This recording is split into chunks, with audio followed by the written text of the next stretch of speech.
Hello and welcome back to our channel. So today in this video we are going to discuss about how you can fix your no internet problem on CapCut. So without wasting much of our time, let's dive into the video. So first and foremost, all you need to do is simply open your CapCut app.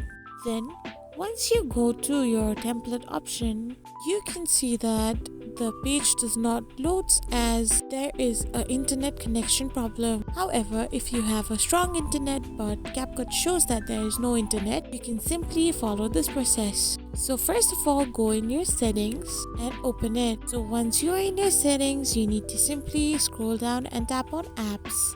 So once you are on apps, simply tap on apps management, and after you go there, you need to select the CapCut app.